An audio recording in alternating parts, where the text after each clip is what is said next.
tuko nyuma sana kama kaunti ya Siaya kwa upanzi wa miti.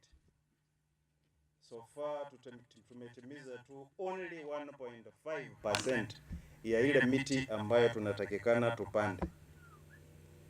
Siaya kama kaunti tumepewa target ya 146 million trees ya to be planted over the 10-year period, ambayo inamaanisha ya kwamba kila mwaka tunatakikana tupande miti milioni 14,600,000 ya miti.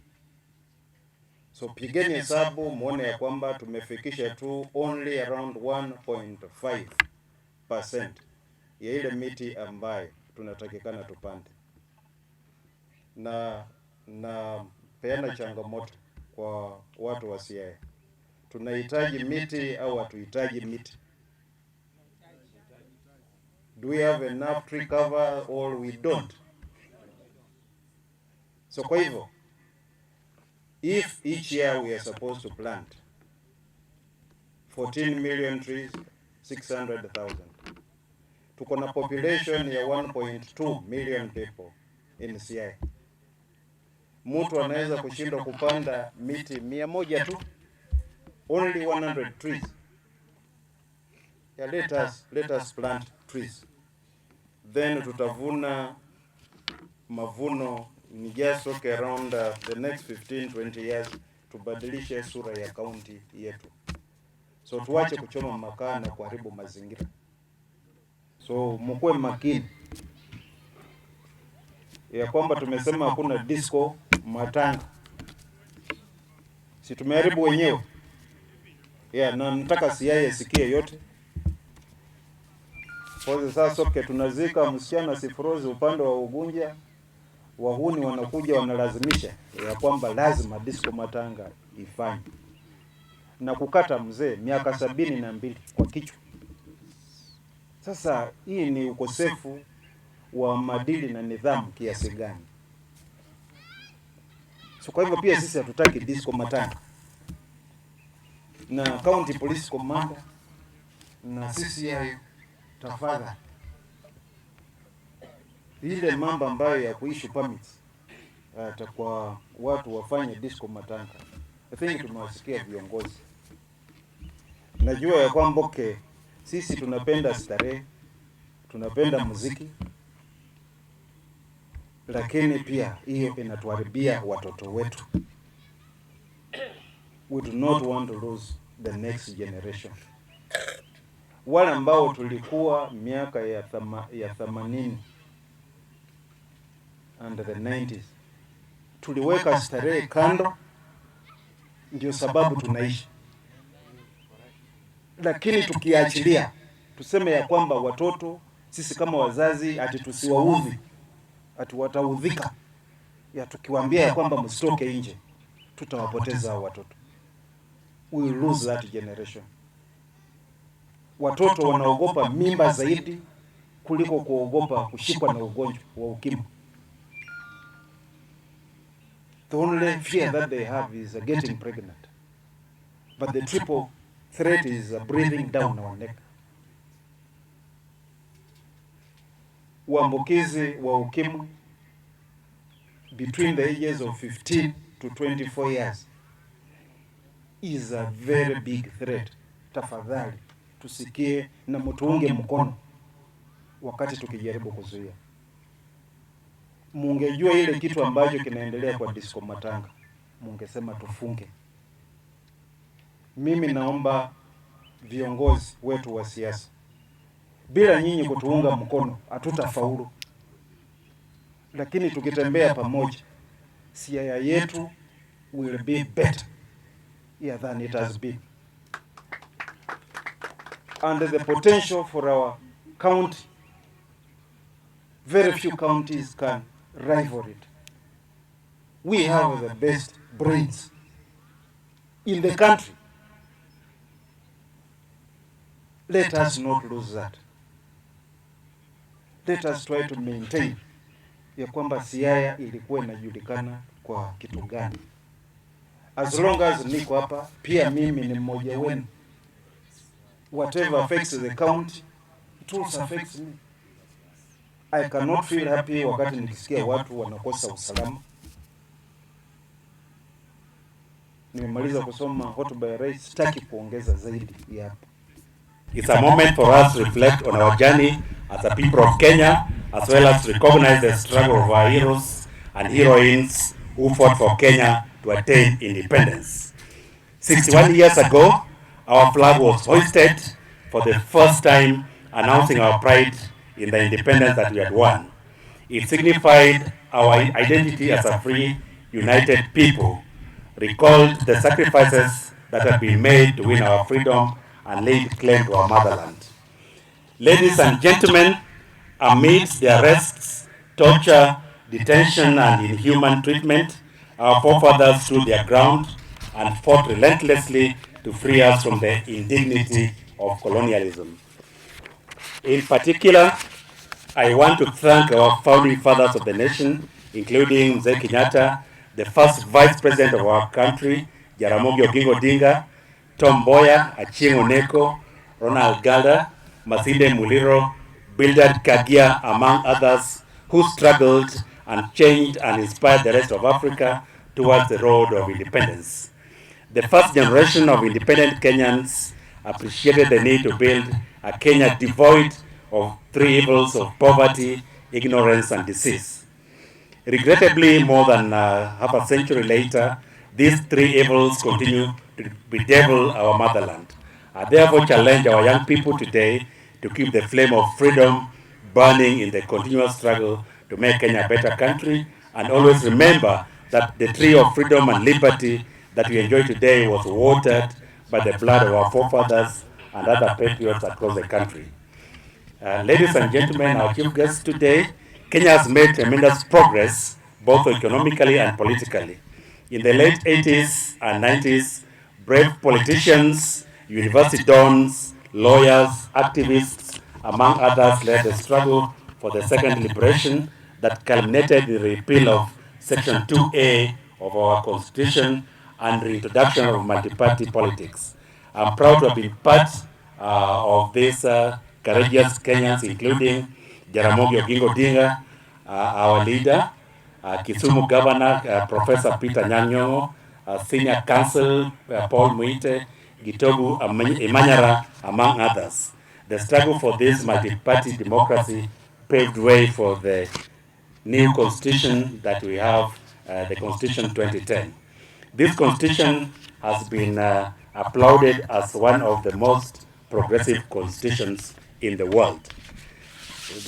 Ladies and gentlemen, a key milestone in Kenya that this new constitution brought is the creation of the 47 county governments, Siaya being one of them. Devolution, therefore, is a product of a struggle of many Kenyans for a better place for all of us. Ladies and gentlemen, this year's Jamhuri Day allows us to reflect on the progress that we are making as a county, and specifically under my Nyalore agenda. I'm devoted to improving the lives of the people of Siaya. Allow me, therefore, at this stage to outline a few achievements that we've made in a number of areas, notably one in the area of healthcare. We've made progress to enhance efficient service delivery. As has been mentioned earlier, we have over 2,000 community health promoters, popularly called Nyamrerwa, and we fitted them with the equipment, uniforms, and monthly stipends, as well as Android phones for data collection and efficiency. Our surgical theater complex, chief guest, as you are aware, is a complex within our referral facility. It has 4 theater rooms, a 10-bed capacity, ICU, and a modern laboratory, and is virtually complete as I speak. We have 11 dispensaries which we have improved and operationalized, and we intend to continue focusing on the primary health care so that our people are treated at those levels.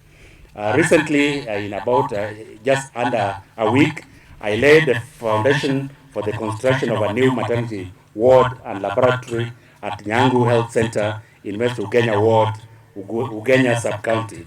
partnership with the M-Pesa Foundation at a cost of 25 million shillings. Ladies and gentlemen, our focus in education has seen over 600 instructors hired on permanent and pensionable terms to ensure stability, especially for the early childhood development.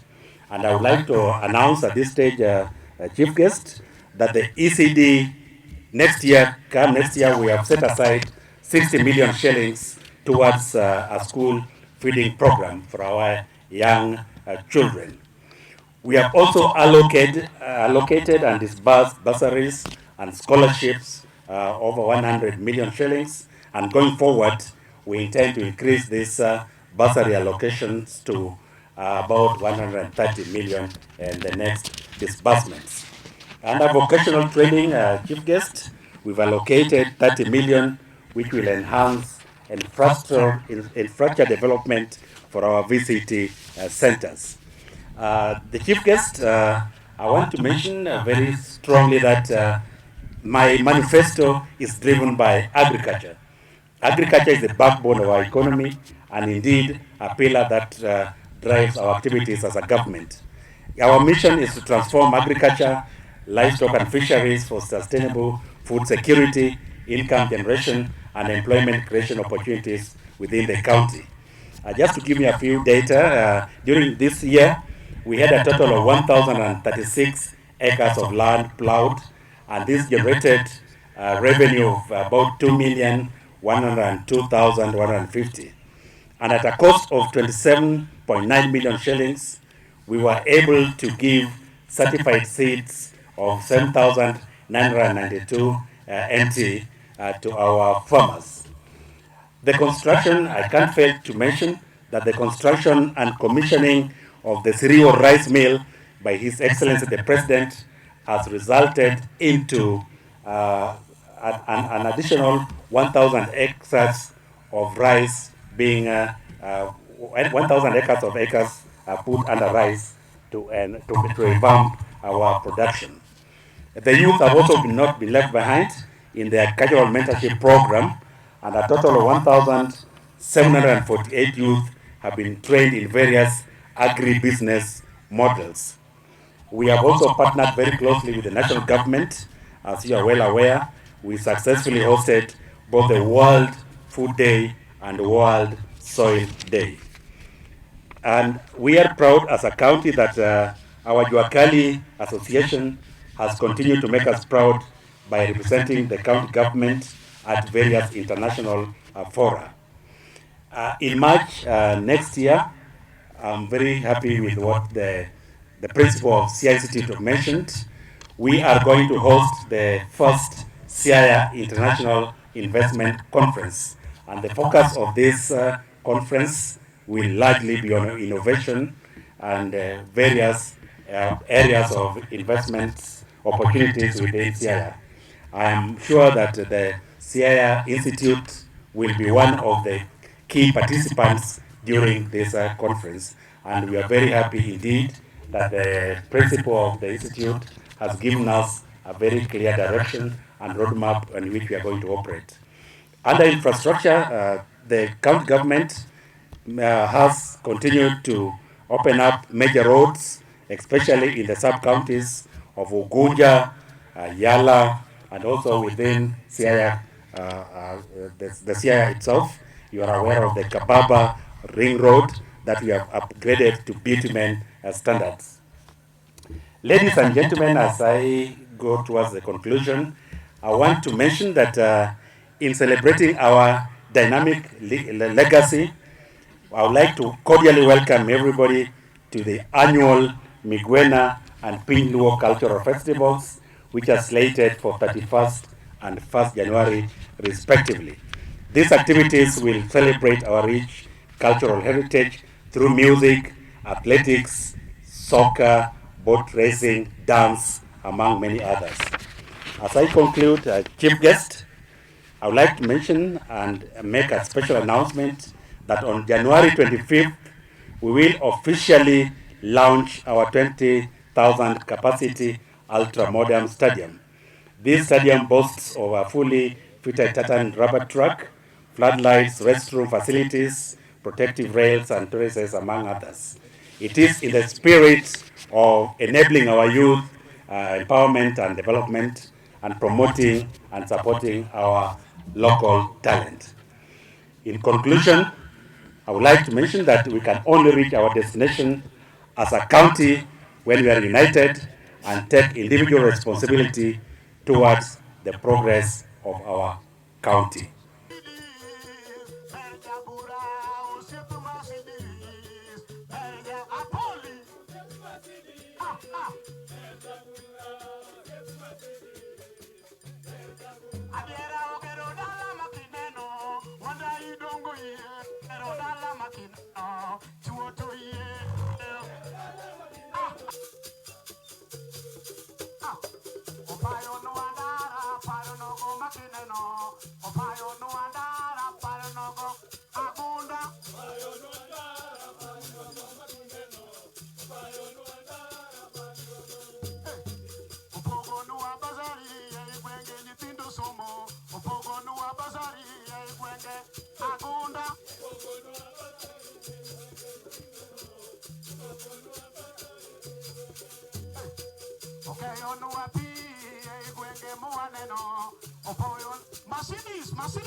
Ni mkubwa. Orenga alipiga simu huko akasema mgonjwa yangu anatoka Siaya.